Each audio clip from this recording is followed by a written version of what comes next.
दुनिया में ऐसी अनगिनत जगह हैं जिनके बारे में लोगों के मनों में खूब सारे सवाल उठते हैं। एक क्रेटर जो कि देखने पर ऐसा लगता है जैसे मानो नर्क का दरवाजा हो, उससे लेकर एक ऐसा शहर जहां पर जो जाता है वो सो जाता है। दुनिया में उन जगहों की कमी नहीं है जो कि आपको दोबारा से चीजों के बारे में सोचने पर मजबूर कर देंगी। तो चलिए बिना कोई देरी किए चलते हैं ऐसी ही जगहों के बारे में जानने के लिए। राइट,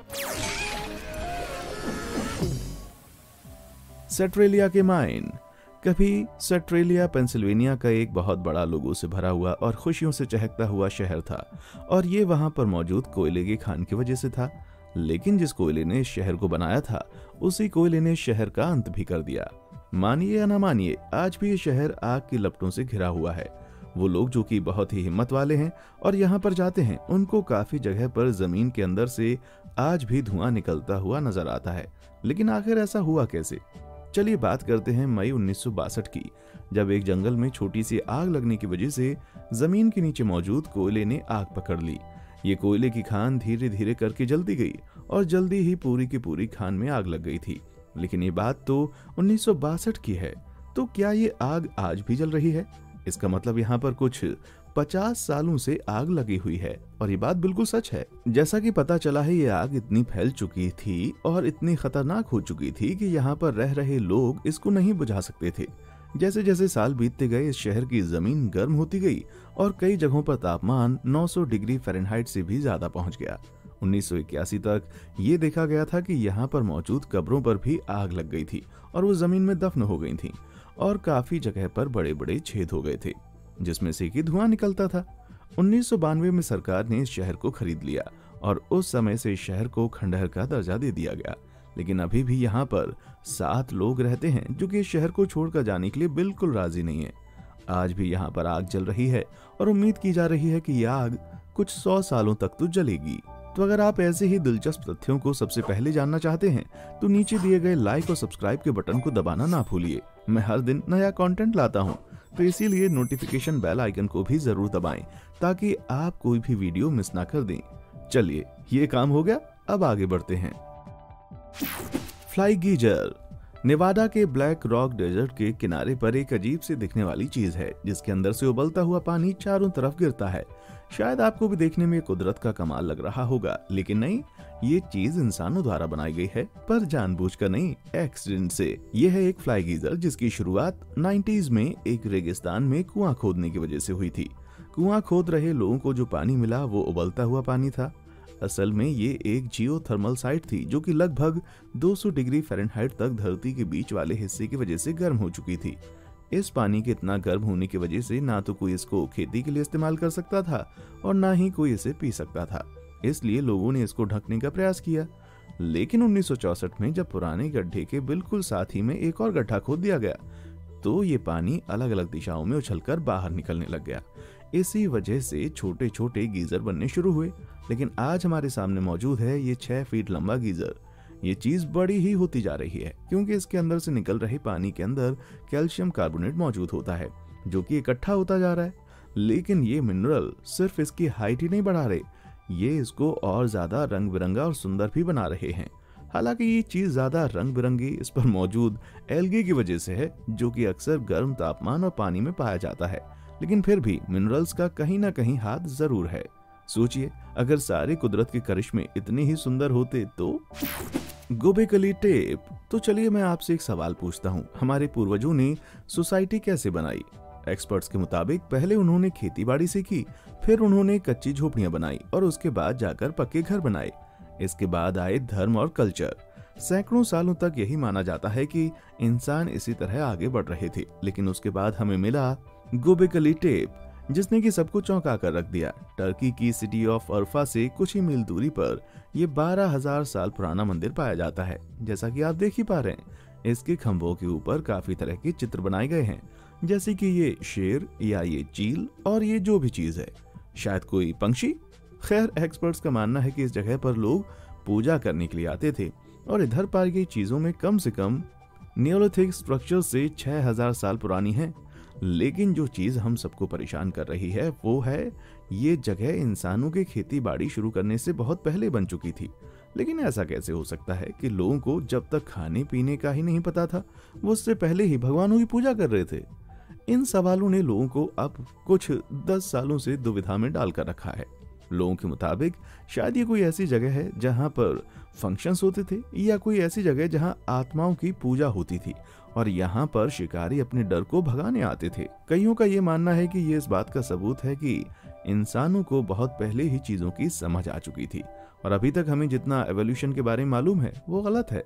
लेकिन आपको क्या लगता है, इस जगह का मिलना किस चीज की तरफ इशारा कर रहा है? मुझे नीचे कमेंट सेक्शन में आकर जरूर बताएं। हेस्डा लेन की लाइटें। जब भी आप आसमान में कोई चमकीली चीज देखते हैं तो सबसे पहले आपके दिमाग में क्या आता है? एक हवाई जहाज, एक सैटेलाइट, या फिर शायद एलियन? लेकिन जरा मुझे ये बताइए कि ये क्या हो सकता है? Fy fader! Jag filmer det, jeg har det på tape! Jeg har det her! Og da... ये वीडियो जिसके अंदर के लोग बहुत ज्यादा खुश सुनाई दे रहे हैं, हेस्डा लेन नॉर्वे के आसमान की है। लेकिन ऐसा सिर्फ एक बार ही नहीं हुआ, असल में ऐसे लगभग 100 केस हैं जब इस तरह की लाइट को देखा गया था। एक टेक्निकल रिपोर्ट के मुताबिक ये लाइट 1981 में दिखनी शुरू हुई थी और अलग अलग आकारों और गति से गुजरती है। बहुत सारी जांच पड़ताल के बाद और खूब सारी वीडियोस देखने के बाद रिसर्चर्स ने ये बताया है कि ये लाइट कोई आम हवाई जहाज या गाड़ी की हेडलाइट नहीं है। लेकिन फिर ये चीज क्या है और क्यों दिखाई देती है? साइंटिस्ट का मानना है कि शायद ये आयन कोलम क्रिस्टल हैं, जो कि एक तरह का कोल्ड मैटर होता है जो कि शून्य तापमान के आसपास बनता है। ये प्रोसेस इतना ताकतवर होता है कि इसकी वजह से रंग बिरंगी लाइटें निकलती हैं। लेकिन ये तो कुछ भी नहीं है। जब साइंटिस्ट उन जगहों की जांच कर रहे थे जहां पर इन लाइटों को देखा जाता है, वहां उन्होंने जमीन के नीचे बहुत ज्यादा रेडिएशन का पता लगाया। ऐसा मुमकिन है कि शायद इस चीज के पीछे बहुत बड़ी रेडिएशन का हाथ हो, जो कि इस लाइट को देखने वाले हर इंसान के लिए खतरनाक है। और अगर इस चीज के पीछे रेडिएशन है तो मैंने तो नहीं सोचा था कि मैं कभी ऐसा कहूंगा, लेकिन मैं भगवान से प्रार्थना करूंगा कि ये एलियंस ही हों। लेक कराचाय। क्या आप इस सुंदर सी नदी के अंदर डुबकी लगाना चाहेंगे? अगर आप इस नदी में डुबकी लगाएंगे तो शायद अपनी जिंदगी की आखिरी चीज करने जा रहे होंगे। ऐसा इसलिए है क्योंकि ये नदी मौत की नदी कराचे है, जो कि रशिया में पाई जाती है। 1950s से इस नदी को रेडियो एक्टिव गंद फेंकने की वजह से इस तरह से इस्तेमाल किया जा रहा है। इस जगह का पॉल्यूशन इतना ज्यादा बढ़ चुका था कि इस नदी के नीचे वाले हिस्से को कंक्रीट के ब्लॉक से ढकना पड़ा ताकि ये गंद जमीन के अंदर घुस के पानी को गंदा ना कर दे। लेकिन ऐसा तब हुआ जब इस नदी के आसपास रह रहे लोगों को रेडिएशन की वजह से बीमारियां होनी शुरू हो गईं। नदी के अंदर बह रहा गंद और इसके किनारों पर इकट्ठा हुआ सारा कूड़ा इसको दुनिया की सबसे प्रदूषित जगहों में से एक बनाता है। इस नदी को गिनीज वर्ल्ड रिकॉर्ड की तरफ से दुनिया की सबसे गंदी नदी भी बोला गया है और इन्हें इस चीज के लिए खुश नहीं होना चाहिए। मैं आपको बताता हूँ कि असल में ये नदी कितनी गंदी है। शेरोनोबी में हुए हादसे को अभी तक का सबसे बुरा न्यूक्लियर हादसा माना जाता है, जिसकी वजह से 50 से 185 मिलियन तक रेडियो एक्टिव वेस्ट फैल गया था। इसी के मुकाबले लेके कराची में लगभग 120 मिलियन तक का रेडियो एक्टिव गंद है, जो कि कोई छोटी बात नहीं है। इस नदी के कुछ हिस्से तो इतने ज्यादा रेडियो एक्टिव हैं कि अगर आप उनमें गलती से भी चले गए तो 30 मिनट के अंदर आप रेडिएशन की वजह से मर जाएंगे। तो अगर आपके मन में मरने का कोई ख्याल नहीं है तो इस नदी के पास भी मत जाना। Nazca lines. क्या आपने कभी आंखें बंद करके कोई चित्र बनाया है? बिना किसी इमेजिनेशन के आंखें बंद करके चित्र बनाना बहुत ही ज्यादा मुश्किल है, लेकिन शायद नाज़का लाइंस बनाने वाले लोगों को ऐसा नहीं लगा। ये नाज़का है, नाज़कर नहीं। पता चले कि कुछ रेसिंग के फैंस इसको गलत ही समझ लें। ये विशाल ज्योमेट्रिक कलाकृति, जिसको कि जियोग्लिफ्स कहा जाता है, 2500 साल पहले पेरू के रेगिस्तान में 4 से 6 इंच गहरी बनाई गई थी। जब आप इन चित्रों को ऊपर से देखते हैं तो ये बहुत ही सुंदर लगती है, लेकिन एक चीज है जो कि इनको बहुत ही इंटरेस्टिंग बनाती है। इनमें से कुछ जियोग्लिफ्स 1200 फीट लंबे होने के बावजूद बिल्कुल सीधे बने हुए हैं। लेकिन आखिर कोई भी इंसान इतने बड़े चित्र को इतनी सफाई से बिना किसी टेक्नोलॉजी के कैसे बना सकता है? इंसान उड़ नहीं सकते और उस समय पर उनके पास सैटेलाइट तो बिल्कुल ही नहीं थी, तो आखिर उन्होंने ये बनाया कैसे? एक ऐसी मिस्ट्री है जिसके बारे में लोगों को 1970 में पता चला और इस चीज को एक्सप्लेन करने के लिए कई लोगों ने कहा कि शायद इसको एलियंस ने बनाया है। लेकिन माना जाता है कि शायद ये एक तरह के भगवान को पूजा करने के लिए बनाई गई चीजें थीं, जिनको कि सूखे खेतों पर बारिश लाने के लिए इस्तेमाल किया जाता था। शायद उन्होंने ये किसी किताब से देखकर इन चित्रों को बनाने की कोशिश की होगी ताकि वो भगवान तक अपनी बात पहुंचा सकें। लेकिन अभी भी इस चीज का नहीं पता चल सका है कि ये चीज है क्या। लेकिन सोचने वाली बात यह है कि अगर इस चीज को एलियंस ने बनाया होता तो वो इतने पागल क्यों होते कि सिर्फ अलग तरह के जानवरों के चित्र बनाने के लिए जमीन पर आते, और अगर वो आए भी थे तो वो हमें बताना क्या चाहते थे। मुझे नीचे कमेंट करके जरूर बताएं कि आप इसके बारे में क्या कहते हैं। धरती के आसपास बना बुलबुला। शायद आपको सुनने में चीज सच्ची ना लगे, लेकिन नासा के मुताबिक इंसानों ने गलती से धरती के आसपास रेडियो टेक्नोलॉजी की वजह से एक कॉस्मिक फील्ड बना दी है। लेकिन इससे पहले कि आप लोग 5G टावर्स जलाने भाग जाएं, जरा इस चीज के बारे में और ज्यादा जान लेते हैं। नासा का मानना है कि ये कम फ्रीक्वेंसी वाली रेडियो वेव्स या फिर VLFs उन्होंने धरती के आसपास एक बुलबुला सा बना लिया है, जो कि उसको बाहर अंतरिक्ष में घूम रहे रेडियो एक्टिव पार्टिकल से बचाकर रखता है। VLFs इन पार्टिकल्स के ऊपर एक फोर्स लगाते हैं जिससे वो धरती से और दूर हो जाते हैं, और ये बुलबुला एक तरह से हमारी मदद करता है। शायद आपने कभी भी VLFs के बारे में नहीं सुना होगा। ये ज्यादातर रेडियो कम्युनिकेशन के समय पर इस्तेमाल होती है। ऐसा इसलिए है क्योंकि इनकी फ्रीक्वेंसी बहुत ही कम होती है। ये समुद्र की गहराइयों तक भी पहुंच जाते हैं, जिससे कि सबमरीन्स को ऊपर धरती पर बैठे इंसानों के साथ बात करने में आसानी होती है। लेकिन इसकी बुरी चीज है कि ये इतनी ज्यादा ताकतवर होती है कि अंतरिक्ष में भी पहुंच जाए तो धरती के आसपास ही मंडराती रहेगी। लेकिन इसकी अच्छी चीज ये है कि ये बाहर मौजूद चीजों से हमें बचा कर रखती है। ये हमें इसके साथ ही काफी सारे एस्टेरॉयड और अंतरिक्ष में मौजूद अजीब चीजों से भी बचा कर रखने का काम करती है। मिट्टी का ज्वालामुखी। क्या आपने कभी मिट्टी के ज्वालामुखी के बारे में सुना है? नहीं, मैं किसी गंदे से रेस्टोरेंट के बाथरूम में पाए गए गंद की बात नहीं कर रहा। ये सचमुच होता है। सिडियोर जो मिट्टी का ज्वालामुखी 2006 में ईस्ट जावा में फटा था और आज तक ये फटता ही जा रहा है। किसी भी आम ज्वालामुखी से अलग मिट्टी के ज्वालामुखी के अंदर से गर्म लावा नहीं, बल्कि गैस, पानी और सॉलिड का ठंडा मिक्सचर बाहर निकलता है। आमतौर पर ये मिट्टी के ज्वालामुखी धीरे धीरे बनते हैं, लेकिन जब ये बहुत ज्यादा बड़े हो जाते हैं तो इनके अंदर से कभी ना रुकने वाली मिट्टी निकलती है, जो कि दिन में 6 मिलियन क्यूबिक फीट तक निकलकर फैल सकती है। इसका मतलब है केवल 24 घंटों में ये मिट्टी इतनी फेंकता है कि इससे एक ओलंपिक साइज का स्विमिंग पूल कम से कम 72 बार भरा जा सकता है। जब से ज्वालामुखी फटा है तब से लगभग 40,000 लोगों को अपना घर छोड़कर जाना पड़ा है और $3 बिलियन का नुकसान हो चुका है। साथ ही इसकी वजह से काफी सारी इमारतें भी मिट्टी के अंदर धंस चुकी हैं। लेकिन एकदम से इतना बड़ा मिट्टी का ज्वालामुखी फटा कैसे, पर इसके बारे में किसी को भी पूरी तरह से नहीं पता। लेकिन कईयों का मानना है कि शायद ये ऑयल और गैस कंपनी PT लैपिंडो ब्रांटिस की वजह से हुआ है। ये कंपनी अपना गैस ड्रिलिंग प्रोजेक्ट इस ज्वालामुखी से सिर्फ 650 फीट दूर कर रही थी और माना जा रहा है कि इसी वजह से वो ज्वालामुखी एकदम से फटकर बाहर आ गया। यही दूसरों का मानना है कि शायद ये इस जगह पर कुछ ही दिन पहले आए भूकंप की वजह से फटा है। भले इसका कारण जो भी हो, क्या आप सोच सकते हैं कि आपको अपना सब कुछ एक दिन मिट्टी की वजह से छोड़कर जाना पड़ेगा? इससे अच्छे तो फिर शायद तूफान ही है, वो वापस तो चले जाते हैं, है ना? कोकून के पेड़। आर्कोफोन जरा अपनी आंख और कान अभी भी ढक ही लें, क्योंकि अभी मैं आपको इन मकड़ियों के बारे में ऐसी बातें बताने जा रहा हूं जिससे शायद आप इनसे और ज्यादा डरने लगें। 2010 में बाढ़ ने पाकिस्तान को बर्बाद कर दिया था, लेकिन इस बाढ़ के कारण सिर्फ इंसान ही नहीं थे जिनको कि एक जगह से दूसरी जगह जाने के लिए मजबूर होना पड़ा। इंसानों के साथ ही लाखों मकड़ियां भी अपने घरों को छोड़कर किसी और जगह के पेड़ों पर जाने के लिए मजबूर हो गईं। ये थीं आर्काइड्स। दूसरों की तरह सिर्फ अपने बचाव के लिए इधर उधर जा रहे थे, लेकिन आखिर में इन्होंने कई पेड़ों को अपने मोटे और बहुत ही सुंदर दिखने वाले जालों से ढक दिया। और जहां पर इस जाल के पीछे खाली मकड़ियों को ही दोषी माना जा रहा था, असलियत में उनके अलावा कई और भी कीड़े जैसे कि मोथ लार्वा भी थे इन जालों को बनाने के पीछे। लेकिन पाकिस्तान ही अकेला ऐसा देश नहीं है जहां पर फैला हुआ जाल को देखा गया है। ऑस्ट्रेलिया ऐसी जगह है जहां पर कोई भी चीज आपको मार सकती है। उसने भी अपनी 2012 की वेगा में आई बाढ़ में ऐसा ही कुछ देखा था। आप ये चीज देख रहे हैं जिसने कि एक फील्ड को ढका हुआ है। ये वहां की क्रॉप्स को बचाने के लिए कोई जाल नहीं है, बल्कि ये तो मकड़ी के जाले हैं।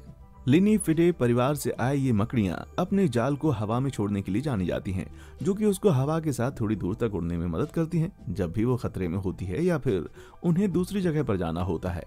इसका मतलब है कि अगर आप उस जाल में लिपटी हुई फील्ड में खड़े हो गए तो आप भी अपने आप को थोड़ी देर ऐसी ही उड़ती हुई मकड़ियों के फेंके हुए जाल में लिपटे हुए नजर आएंगे, जो कि सिर्फ अपने लिए एक घर ढूंढ रही हैं। मैं तो उस मिट्टी के ज्वालामुखी को ही चुनूंगा मेरे भाई। शुक्रिया। The ringing rocks. बाकी पत्थरों से हटके अपर एडी पेंसिल्वेनिया के ये पत्थर और कंकड़ सुनने में म्यूजिकल हैं। जब उनको एक हथौड़े से मारा जाता है तो इनमें से कुछ पत्थर जो कि 7 एकड़ पत्थर वाली फील्ड में पाए जाते हैं एक घंटी जैसे बजने वाली आवाज पैदा करते हैं। आप इसे एक बार सुनकर देखिए।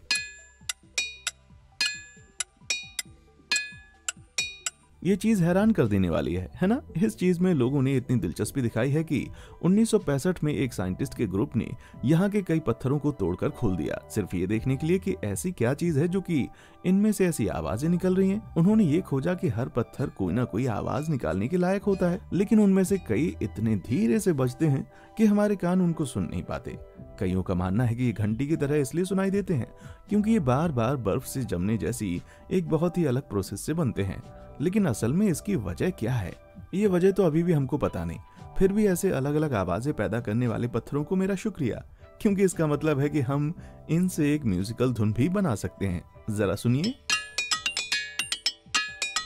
हालांकि अभी तक इसकी हमें कोई जानकारी नहीं है कि ये पत्थर इतनी सुंदर आवाज कैसे निकाल सकते हैं, लेकिन ये तब भी एक अलग मतलब निकाल देते हैं इस फ्रेज रॉक कॉन्सर्ट का। स्वर्ग जाने वाला रास्ता। मैं आपसे एक सवाल पूछना चाहता हूँ, अगर आप एक पहाड़ के ऊपर रहते हैं तो वहाँ पर खाने की खेती कैसे करेंगे? इसका एक बहुत ही रचनात्मक उत्तर ये है कि ये शायद आपको देखने में एक आर्ट की तरह लगे, लेकिन असल में ये एक तस्वीर है, एक पेंटिंग नहीं। ये चाइना के योंगयांग कंट्री की चावल उगाने वाली जगह है और इस तरह की खेती इस जगह पर तकरीबन 2500 साल पहले हनी लोग लाए थे। इसको कई बार स्वर्ग जाने वाला रास्ता भी कहा जाता है। ये जगह समुद्र के तट से करीब 6500 फीट ऊपर तक पहुंच जाती है। पूछे गए सवाल का एक बहुत ही बढ़िया जवाब है, जिसने कि पूरे पहाड़ के खराब हुई पड़ी जमीन को एक फर्टाइल जमीन में बदल दिया। और ये सब इन्होंने जमीन में चावल बनाने के लिए अलग अलग जगह को लेयर्स में खोद कर किया है। जब इसमें चावल को लगा दिया जाता है तब इस जमीन पर बहुत सारा पानी डाल दिया जाता है, जिससे कि चावल उगने लग जाते हैं। और जैसे जैसे चावल उगते हैं, यहाँ के किसान धीरे धीरे इस पानी के लेवल को कम करना शुरू कर देते हैं और वो ऐसा इस पानी को नीचे वाली जमीन पर भेज कर करते हैं। और जब इस चावल के कटने का समय हो जाता है तब ये किसान हर लेयर के थोड़े थोड़े हिस्सों को तोड़ते हैं। इन हिस्सों को तोड़ने से ये पानी निकलना शुरू हो जाता है और धीरे धीरे इस जमीन का पूरा पानी कम हो जाता है। और अगर आप मेरे से पूछें तो ये मुझे एक बहुत ही शानदार पानी वाले झूले की तरह लगता है। 40 विंग्स व्हेल। कई सालों तक कजाकिस्तान के एक गांव कलांची में रहने वाले लोगों में एक बहुत ही खतरनाक और रहस्यमय बीमारी फैल गई थी। कलांची के निवासी एकदम से ही सो जाते थे और कई दिनों तक उन्हें होश नहीं आता था। 2012 में यहाँ के लोगों में यह असाधारण सी बीमारी होना शुरू हो गई, जहाँ पर कई लोगों का ये कहना था कि उन्हें भ्रम होने के साथ साथ उनकी याददाश्त भी खो रही है।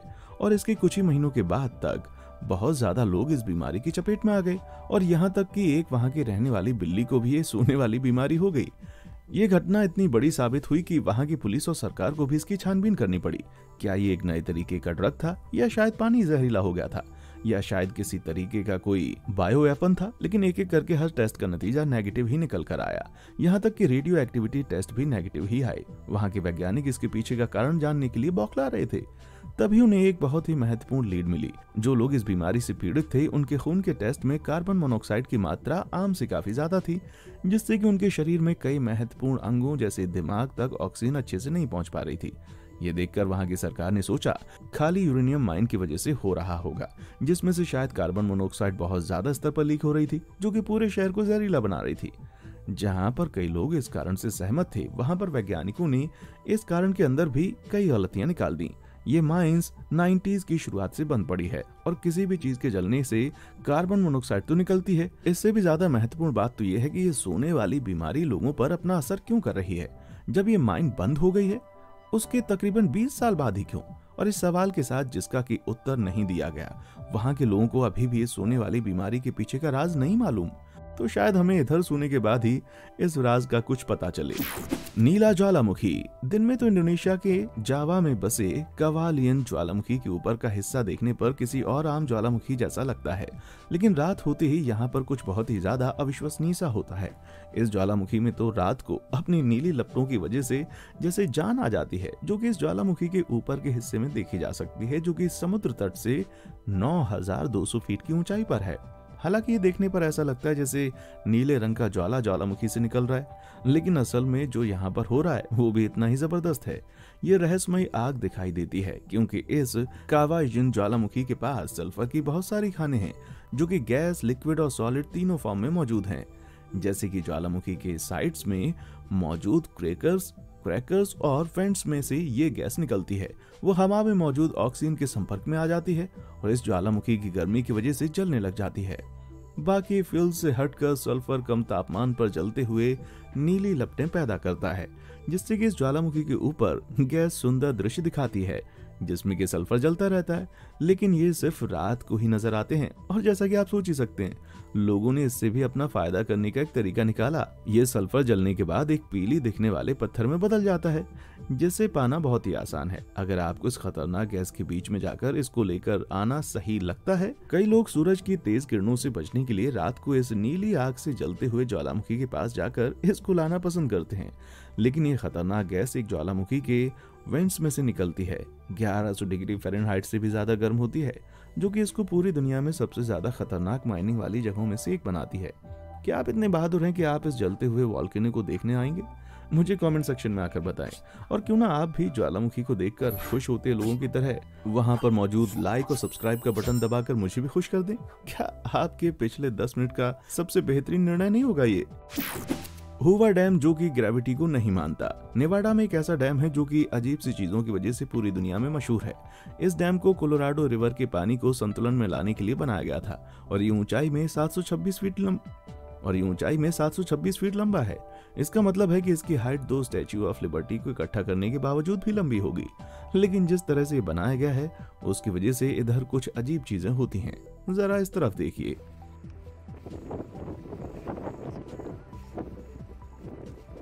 जी हाँ, इस बोतल में से पानी ऊपर की तरफ ही जा रहा है, तो क्या इस जगह पर ग्रेविटी नहीं है? नहीं, ऐसा कुछ नहीं है। इस चीज को कुछ इस आकार में बनाया गया है जिसकी वजह से सारी हवा यहाँ पर नीचे से ऊपर की तरफ बहुत तेजी से जाती है और इसीलिए पानी भी ऊपर की तरफ ही जाता है, जिससे ऐसा लगता है जैसे यहाँ पर फेंके जा रहे पानी पर ग्रेविटी का कोई असर नहीं पड़ रहा। कई लोगों ने यहाँ पर पानी फेंकते हुए अपनी वीडियो रिकॉर्ड कर डाली। क्या आपने भी कभी ये चीज ट्राई की है?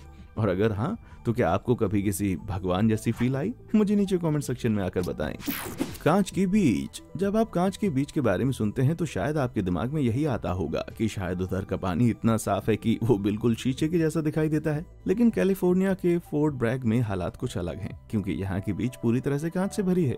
तो इसलिए अगर आप कभी इस बीच पर जाने का सोचें तो अपने जूते पहनकर जाना ना भूलें। लेकिन इस जगह पर इतने सारे कांच के टुकड़े पहुंचे कैसे? नहीं, ये किसी जादू से नहीं हुआ है। फोर्ट ब्रैग में रह रहे लोग इस नदी में गंद फेंका करते थे, जिससे कि उनके घर में कूड़े से लेकर पुरानी गाड़ियां तक मौजूद होती थी।